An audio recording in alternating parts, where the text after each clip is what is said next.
Mat Yakubov Kamoliddin Baltabayevichman. 1970-yilda tug'ilganman. Fidekor mahallasiga rais bo'lishdan oldin 10-yildan 14-yilga, 17-yilgacha Yoshlar ittifoqida xodim bo'lib ishlaganman. Mana Qalabski 17-yil 17-apreldan beri mana shu davrgacha hozir Fidekor mahallasida rais lavozimida ishlab kelmoqdaman. Mahalla raisi bu davlat rahbarining mahalladagi vakili hisoblanadi. Albatta. Mahalla raisi o'zi kim? U qanday ishlarni amalga oshirish kerak degan savolim tug'iladi o'z-o'zidan. Nafaqat vakil, mahalla raisi mana shu muhtaram prezidentimizni mana shu har galgi selektorlarda aytadiki, mahalladagi har bitta mahalladagi mahalla raisi bu meni vakillarim degan iboralarni o'zi tilga olib keladi. Mana shu xalqning farovonligini, xalqning xotirjamligini, mana shu mahallasining tozaligiga e'tibor beruvchi, mana shu mahallada yashovchi fuqarolarning mana shu saylangan insoni hisoblanadi.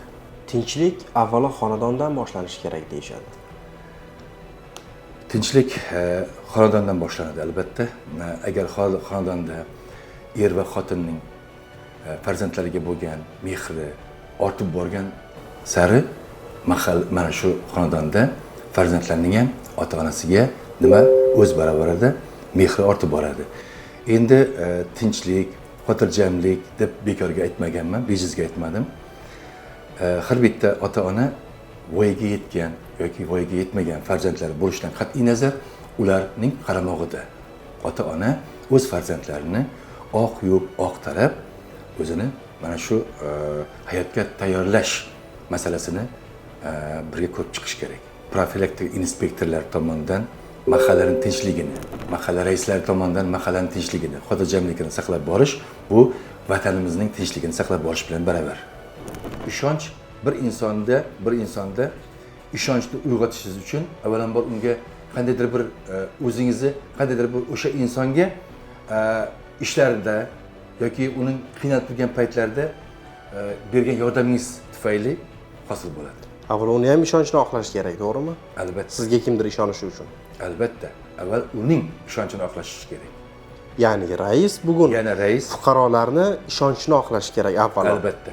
Muhtaram prezident mana shu mahallam to'g'risida bir ikkita savol bersam maylimi deganimda, hurmatli prezident menga qarab, bemalol, qani sizda qanaqa muammo bor deganda, muammoni kichigi ham muammo, kattasi ham muammo deganman. Shunda eshitamassiz degan. Shunda hurmatli prezident mana shu bizning Fidekor mahallasida 195-maktabli 95-sonli maktabning hozirda 3 ismenda o'qiyotganligi o'quvchilarni bu ayrim joylarda bu juda ham bir kechikib ketishi o'quvchilarning hamda olayotgan ta'limiga salbiy ta'sir ko'rsatish mumkinligini hamda mana shu bolalarga 3 ismen emas, mana shu 2 ismenda o'qitishni agar ilojini topsak, siz nima deysiz deganda, siz nimani taklif qilasiz degan. Shu hech ikkilanmasdan hurmatli prezident shu bizda masalan ko'z qorachig'idek saqlab kelayotgan 3 ta joyim bor. Agar shunga bir qo'shimcha korpus qurib berishda amaliy yordam bersangiz juda ham yaxshi bo'lardi deganimda, men sizga va'da beraman dedi. 2025-yildan oldin bitkazib beraman sizga o'sha korpusni dedi. Shu bilan mana 2023-yil 8-avgust kuni ishlar boshlanib ketdi. Maktab qurish ishlar boshlanib ketdi. Kotlavanlar qazilib, mana shu 2024-yil 4-sentyabrda hurmatli hokimimiz Saidqahhor aka Muhammad Karimovich kelib, biz mahalla yettiligi bilan birgalikda o'sha maktabni ochilishini ochib berib, mana shu bolalarga mana shu ta'lim olishda o'zini bir sidqidildan qilgan harakatlarini namoyon qilib berishdi. Bag'ri kenglik bu bilasizmi? Bag'ri kenglik har bitta insonning qalbida bo'ladigan narsa. Agar bir inson kimgadir yaxshilik qilsa, bag'ri kenglik qilsa, u insondan o'sha qilgan ishlardan agar mamnun bo'lsa o'sha inson, u bag'ri kenglik qilgan bo'ladi. Ular sizdan najot kutib, sizdan bir iltimos qilib yoki sizdan bir yordam so'rab kelsa-yu, uni muammosini hal qilmasangiz, unda ularning ko'ziga qarash qiyin. Mahallada rais albatta kerak.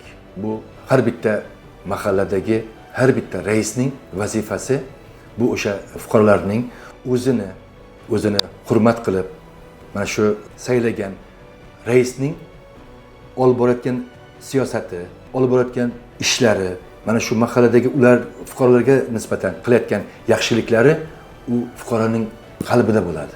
Va har bitta mahallada mana shu profilaktika inspektorlarining bevosita mahalla raisi bilan, yettilik bilan qilayotgan xatti-harakatlari bu tinchligimizni albatta posbonlari hisoblanadi. Tinchlikni saqlash posbonlari hisoblanadi. Masalan, mana shu 2026-yil mana shu bizni ichki ishlar vazirimiz Toshpo'latov Aziz Almarovichning chiqargan buyruqlarga binoan mana barcha mana shu vazirlikdan tomonidan deysizmi yoki ichki ishlar xodimlari barchasi mana shu Chilonzor tumaniga hozirda mana shu faoliyat ko'rsatish uchun ishchi guruh bo'lib biriktirilgan.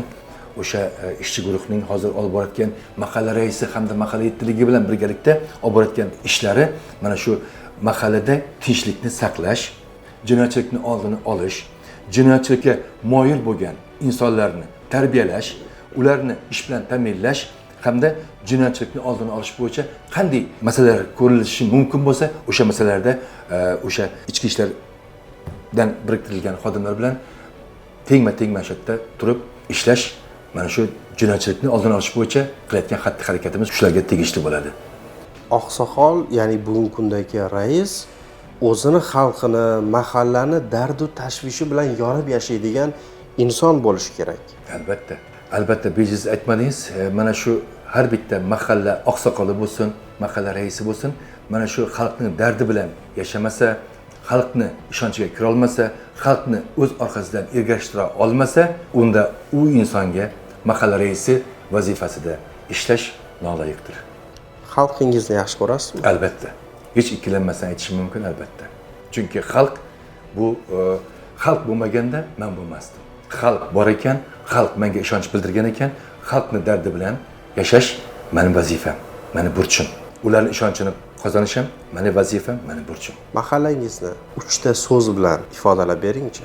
Mahalla obodonligi, mahalla fuqarolarning ishonchligi, mahallaning farovonligi, mahallaning xotirjamligi. To'rtta bo'lib ketdi. Agar kerak bo'lsa 5 ta ham qilish mumkin. Rahmat sizga. Salomat bo'ling.